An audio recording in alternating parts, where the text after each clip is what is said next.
Hi friends, இன்றைக்கி Monday. பாப்பாவுக்கு exam படிக்கிறதுக்காக ஸ்கூல் லீவ் விட்டாங்க. தம்பிக்கு காலேஜ் இருக்குது. அவங்களுக்கு நான் டிஃபன் லஞ்ச் பேக் பண்ணி தான் ஆகணும். காலையில் பார்த்திங்கன்னா தோசை, தக்காளி சட்னி. மதியத்துக்கு லெமன் சாதம், உருளைக்கிழங்கு, காலிஃப்ளவர் பொரியல் பண்ணிக்கலாம்னு பிளான் பண்ணியாச்சு. இது எப்படி பண்ணுறேன்னு பார்த்துக்கலாமா? ஒரு கடாயில் தண்ணி ஊற்றி நல்லா கொதிக்க வச்சுட்டு கொஞ்சம் உப்பு, மஞ்சத்தூள் போட்டு காலிஃப்ளவரை சின்னதாக கட் பண்ணி எடுத்து வச்சுக்கோங்க. அதை போட்டு ஒரு 5 நிமிஷம் வேக விட்டு எடுத்து வச்சுக்கோங்க தனியாக காலிஃப்ளவரை. இப்போ உருளைக்கிழங்கு தோல் சீவி பொடிசாக நம்ம கட் பண்ணி எடுத்து வச்சுக்கலாம்.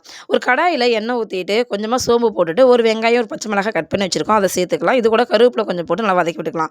இஞ்சி பூண்டு பேஸ்ட்டும் கொஞ்சம் போட்டு நல்லா வதக்கி விட்டுட்டு இது நல்லா வதங்கினதுக்கப்புறம் ஒரு 2 தக்காளி கட் பண்ணி வச்சுருக்கோம், அதையும் நம்ம சேர்த்து நல்லா வதக்கி விட்டுக்கலாம்.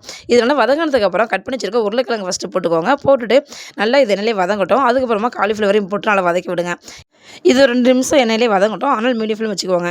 இப்போ இதுக்கு மசாலா சேர்த்துக்கலாம். 1/2 டீஸ்பூன் கரம் மசாலா தூள், 1/2 டீஸ்பூன் குழம்பு மிளகாத்தூள், 1/4 டீஸ்பூன் மஞ்சத்தூள் சேர்த்து நல்லா வதக்கி விட்டு கொஞ்சமாக தண்ணி தெளித்து தட்டு போட்டு மூடி நல்லா வேக வைங்க. இது 10 நிமிஷம் நல்லா வேகட்டும். ஆனால் மீடியம் ஃப்ளேம் வச்சுக்கோங்க. அப்பப்போ நல்லா திறந்துட்டு நீங்கள் நல்லா கிண்டிக்கோங்க அடிக்கடி. அப்போ தான் கரெக்டாக இருக்கும். பாருங்கள், நல்லா வெந்து வந்துருச்சு. சூப்பராக இருக்குது. இந்த கன்சிஸ்டன்ஸ் ஆனதுக்கப்புறம் கொத்தமல்லி கீரை மேலே லைட்டாக தூவி இறக்கி வச்சுக்கலாம். அவ்வளோதான், தம்பிக்கு காலைல டிஃபனும் மதியம் லஞ்சும் பேக் பண்ணியாச்சுங்க. நாங்கள் வீட்டு வேலைலாம் முடிக்கிறதுக்கு மணி 10 மணி ஆச்சு. சரி பசிக்குது சாப்பிட்லான்னு பார்த்தா பாப்பா இருந்துக்கிட்டு இட்லி இருக்குமா, அதை என்ன பண்ணுறீங்க அப்படின்னு கேட்டதுக்கு என்ன பண்ணலான்னு சொல்லி நான் கேட்டேன். சூரியவம்சம் படத்தில் தேவயானி மேம் இட்லி உப்புமா பண்ணுற மாதிரி நீங்களும் பண்ணிடுங்கம்மா அப்படின்னு சொன்னாங்க. சரி ஓகேன்னு சொல்லிட்டு அதையும் நாங்கள் ரெடி பண்ணியாச்சு.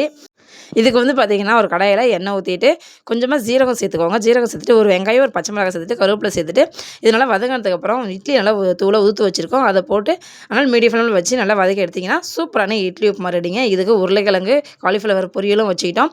இது கூட தோசை இட்டுக்கிட்டு நேற்று வச்ச மட்டன் குழம்பு ஊற்றி நாங்கள் சாப்பிட்டோங்க. இன்றைக்கி மண்டே எங்கள் வீட்டு ஸ்பெஷல் இது தாங்க. உங்கள் வீட்டில் என்ன ஸ்பெஷல், நீங்கள் எத்தனை மணிக்கு சாப்பிட்டீங்க அப்படிங்கிறத எங்களுக்கு மறக்காமல் கமெண்ட் பண்ணுங்கள். இந்த வீடியோ பிடிச்சிருந்தால் லைக் பண்ணுங்கள், ஷேர் பண்ணுங்கள், சப்ஸ்கிரைப் பண்ணுங்கள். டாடா.